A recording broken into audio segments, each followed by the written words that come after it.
kids.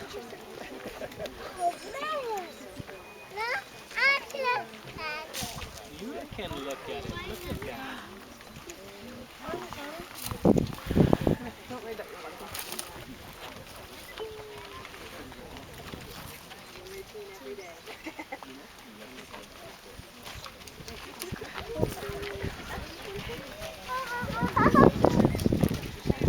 Oh, that's so cool. Look at that.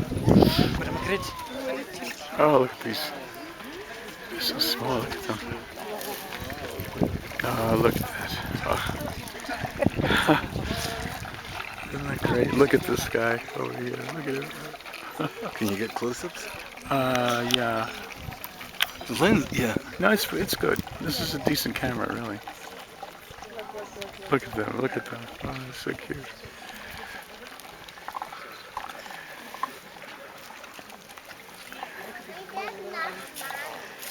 And now what he's gonna do, get some water. Yes. Well, it's interesting. I thought they drank through the snout, but they don't. They drink through their mouth. No, they'd drown if they out. did that. See, he's feeding himself out of his. He's Yeah. giving himself water. Look at this little guy. He's so cute. Bugger, this didn't work. Losing a little there. Eager. Too eager. Look at that. Oh my god. You know, I can't see too much, but I'm sure I'll enjoy it in the film.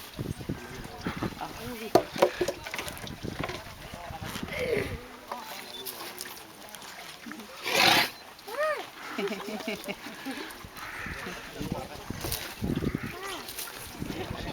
got the herd? The herd, yeah. I have my, bring it in a little bit. I want to get they're rinsing their... Are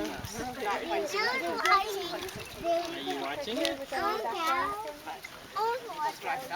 No, you look over that. Okay. He sucks it up to his trunk and then sucks it out of his mouth. Yeah. You see that? Well, he doesn't have hands. I guess it might develop that way.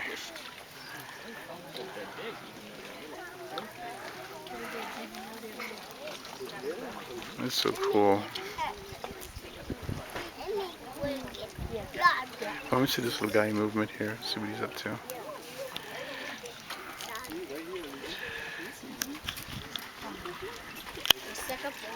He's joining the group.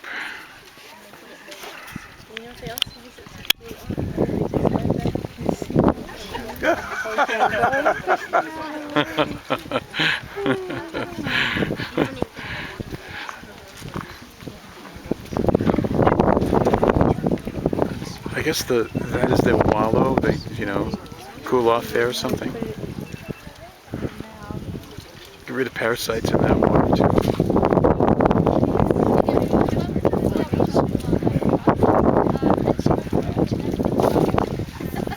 Your attention, everyone. Yes. Now I take this opportunity to welcome you all at the David Shaw Recorder Trust. Kindly request you to maintain silence for the period that we are here to see these baby elephants. The David Shaw Recorder Trust is a project that was started back in the year 1977. After the death of David Sheldrick, who was a naturalist and the senior founder warden of the large Savo National Park. After his death, his friends, together with the help of the widow, who is now David Sheldrick, came together to help fund this project. So that is why we've got baby elephants and baby rhinos in the nursery who are here because they are orphans. They've been orphaned from different directions and from different reasons. So we rescued them because we found them alone, without the mothers and without the rest of the family members, which is not normal. For elephants, they always stay in families and groups, and they always protect each other in a family. And the young ones will always be with the mothers for the first 2 years, suckling the mothers. Female elephants will stay in the families for the rest of their lives. It's only boy elephants will leave their families after maturity. And elephants will attain maturity between the age of 10 and 15 years. So about 15 years, that is when the boys will start to leave their families and go and join the bachelor herd somewhere or to look for females in other herds. But before that age, they always in the families and the group. So that is why it's not normal to find a baby elephant all alone. So that is why all these babies were rescued, because they were found alone and they were below the age of 2. They didn't have a mother to provide milk and also to provide protection. And that's why we rescued them, because if they would not have been identified and rescued, all would have died. So that is why we bring them here and rear them here in the nursery for a maximum of 3 years. Anytime between the age of 2 and 3, we start to reintroduce these elephants back into the wild, and we take them to Savo East National Park. In Savo East, we have 2 stations based with our keepers, and our keepers will always walk with these elephants in the park every day, trying to move them close to different wild families so that they can be adapted in a wild herd. It is quite important that they get adapted in a wild family so that they can be protected, so that they can be trained on how to stay as wild elephants. So that is why we make sure that they get to make friends among the wild elephants, who in the long run will adapt them and become a part of that family. The process of reintroduction back into the wild alone takes approximately about 5 years before it happens. That means our keepers in Savo will always walk in the park with these elephants, moving them close to different wild herds every day, every morning from 6, and they always bring them back at our base at 5 in the evening. So it is done on daily basis for a minimum of about 5 years. And one day, when the keepers call our orphans to come back with them at our base, then you can see our orphans don't want to come. They have stick to a certain wild group of elephants, which means they've been accepted in that herd, and that's why they've decided to stick in that family. So when we see such like things happen, then we can say we've achieved our target, because our target was to rescue them because they're orphans before releasing them back into the wild. Now, there are several reasons that have caused them to be orphans, and human-wildlife conflict is the first major reason that has caused these babies to be orphans. Human-wildlife conflict is a major problem in our country, and it is a problem because the population of man is increasing every now and then compared to the size of land, which is causing human beings to occupy space that belong to wild animals. Areas that animals used to browse and look for water have been occupied by people. People are doing farming and building structures in these areas. Migratory routes of wild animals no longer exist. They've been occupied by farmers, and people are doing some developments in these areas. And if these animals want to move from one area to the other, they can't do it because of the structures and the crops. And if they decide to do it, they encounter with the communities, and there'll always be a fight. In that process of the fight, it is the young ones that will suffer most. Most likely, they will be separated from the family, and they'll be left alone without anyone to take care of them, protect them, and provide milk. At the same time, the fights are very serious, and the mothers end up being killed, and the young ones left alone. At that young age, it means they can't survive. So once identified, those are the type of babies that we rescue, so that we can take care of them here in the nursery. So human-wildlife conflict is the first major reason that has caused them to be orphans. Ivory poaching is the second reason that has caused them to be orphans, and ivory poaching is a real threat here in Kenya and in the whole of Africa. As we shall be talking about them one by one, you'll be able to note that most of them have come in the nursery after the mothers have been killed and the tusks have been taken off from them. It is unfortunate that ivory poaching is still going on, and I say it's unfortunate because it's being perfected by human beings, and yet it is our role as man to care and protect these animals. I say it's our role because I know and believe that God commanded man to care for all animals. That means it is our responsibility to ensure that all animals are protected and are safe back into the world, and can only die from a natural death, which we expect to happen to us as human beings as well. So that is why we have to do every possible thing to ensure that we've helped these elephants and all animals to ensure that they are safe where they are.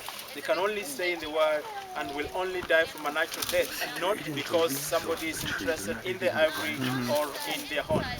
We can do that if we decide to, if you just make a change in your mind, right from where you are, or right from your house or from your country, by making a change in your mind of not buying things that are made from ivory or anything that is made from the rhino horns.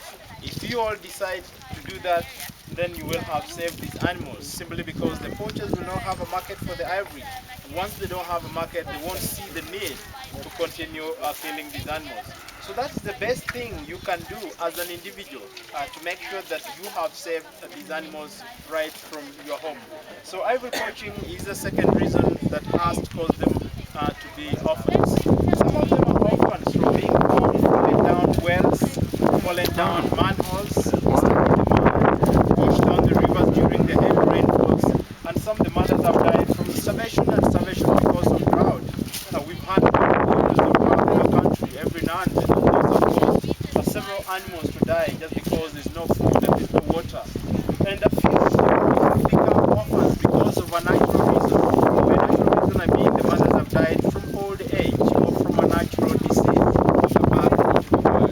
So generally those are all the reasons that cause them to be orphans, and that's why they're brought in the nursery, so that we can give them the second chance of survival. Otherwise, without them being identified and being rescued, that means that all would have died. That means the population of elephants and rhinos in our country will be going down every now and then, and in the long run, we'll end up having no these animals at all. So those are the reasons that have caused them to be orphans. Once an elephant has been identified, we receive a call and we fly out to go and rescue them from wherever direction they've been found in the country.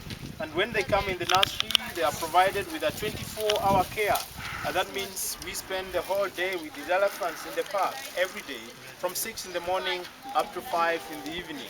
The bushes behind me is part of Nairobi National Park, and these elephants will spend the whole day in this park as they do some exercise, learn instinctively what they need to learn as wild elephants in the world, and also do some exercise and learn to browse the different types of vegetation. We only bring them back for bed at around 5 in the evening. And as you came in, I believe you might have seen some wooden houses on your left, which are their stables or their bedrooms, where every elephant spends in a night with one keeper, but a different keeper every night.